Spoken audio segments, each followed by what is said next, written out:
My name is Connor. After my dad died, I found his hidden machine. I thought I was fixing one of his experiments, but I opened something I couldn't close. Now I wake up inside history's deadliest moments. I woke up in a village that felt afraid of its own shadow. The streets were quiet, but the eyes around me were not. Everyone looked terrified, not of war, not of disease, but of each other. I had woken up in Salem. Then it happened. A scream, a finger pointed, and suddenly, one accusation turned the whole town into a weapon. No proof, no mercy, just fear, and the terrifying power of people desperate to blame someone. Inside the courtroom, innocence meant nothing. Fear spoke louder than truth. The judges listened, the accusers cried, and the condemned stood alone. I realized this wasn't justice. It was hysteria wearing the face of righteousness.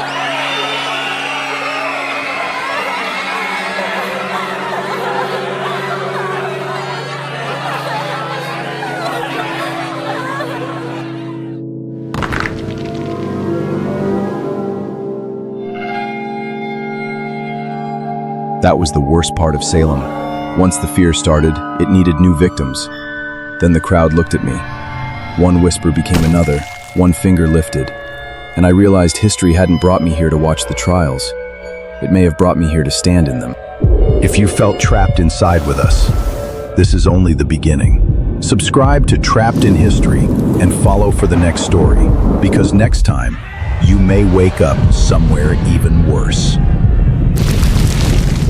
I woke up in a city where nobody looked safe. The streets were quiet, but the fear was everywhere. In the whispers, in the church bells, in the way people wouldn't meet each other's eyes. I had awakened during the Spanish Inquisition. Then it happened. One accusation, and a life was over. Guards grabbed the accused while everyone else stepped back in silence. No one defended them. No one dared. In that moment, I realized fear was the real law here. Inside the chamber, truth didn't matter as much as obedience. The questions never sounded like questions. They sounded like sentences. Confession was survival, denial was danger, and every shadow in that room felt like judgment. That was the worst part. The fear never stopped with one person. I felt their eyes on me before I saw them move. Then someone pointed, and I realized history hadn't brought me here just to witness the Inquisition. It may have brought me here to answer to it. I woke up in Paris, but this wasn't the city of lights. The streets were starving, the walls were covered in revolution, and every face looked ready to explode. Then I heard the crowd screaming for liberty. Then the crowd moved toward the Bastille. Thousands surged forward with weapons, rage, and hunger in their eyes. I was pushed with them, trapped in the moment France turned against its own walls. But revolutions don't always stop with kings.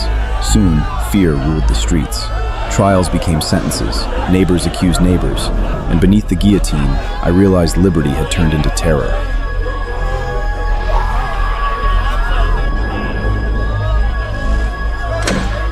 Then the crowd stopped looking at the prisoners and started looking at me. Someone pointed. The guards moved closer. In revolutionary France, you didn't need to be guilty. You only needed to be accused. I woke up in the mountains of Puerto Rico, but the air felt different.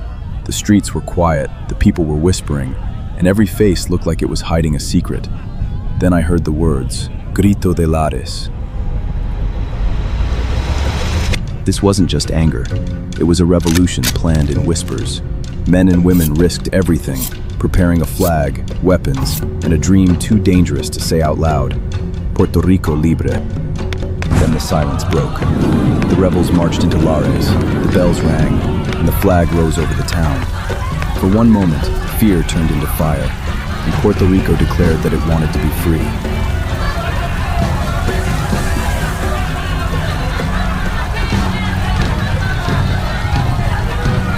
But empires do not surrender easily. Spanish troops blocked the road, and the dream that rose in Lares began to break under gunfire and fear. The rebellion was crushed, but the cry for Puerto Rico's freedom never disappeared. I woke up in a house so quiet it felt like the walls were waiting. Guards moved through the halls, the windows were sealed, and every face looked tired in a way fear creates. Then I saw them, the Romanovs. There was no throne left, no palace, no empire, just a family sitting under guard, surrounded by silence and dread. In that room, they no longer looked like rulers of Russia. They looked like prisoners waiting for history to decide. Then the guards came for them. They were told to dress, to move downstairs, to wait in a smaller room. Nicholas helped carry his son. The daughters stayed close. And with every step, I felt the truth getting harder to deny. When the order was read, the room changed forever. Confusion became terror. Then came the gunfire. In seconds, the last chapter of Imperial Russia ended in smoke, violence, and silence.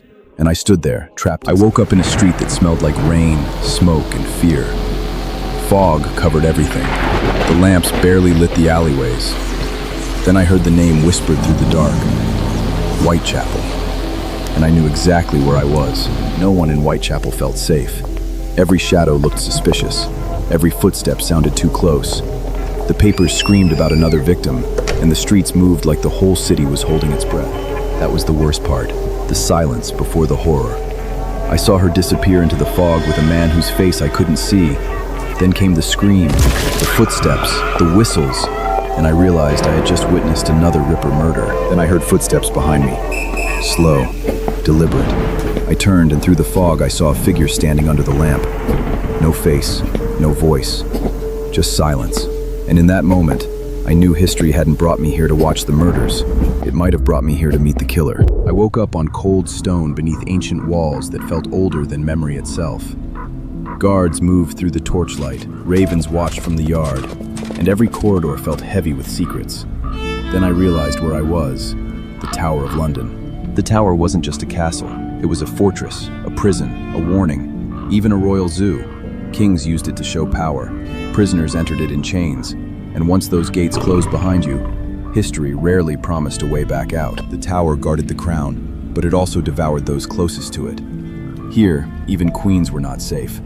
Royal blood met the scaffold, and I realized this fortress wasn't just built to defend power. It was built to remind everyone how easily power could kill. But the tower's darkest secret wasn't only execution, it was disappearance. I saw two young princes behind a closing door, watched by men who never looked kind. Then they were gone into silence, and history never truly told the world what happened next. I woke up in Rouen, France, but the city didn't feel alive. Soldiers filled the streets, church bells echoed through the cold, and everyone whispered the same name, Joan of Arc.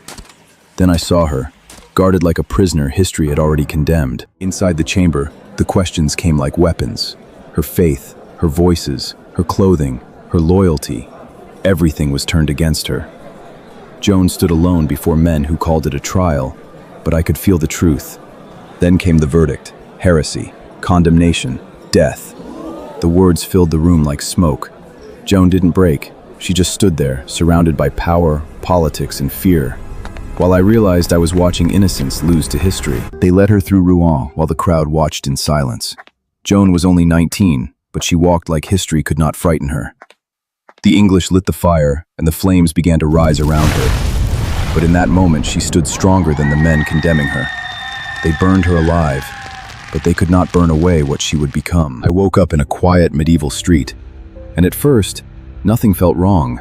Then I saw her, one woman dancing alone in the road, sweating, stumbling, unable to stop. No music, no joy, just terror. I had awakened in the dancing plague. By the next street, it wasn't just one person anymore. It was dozens. Men, women, young, old, all dancing like their bodies no longer belonged to them.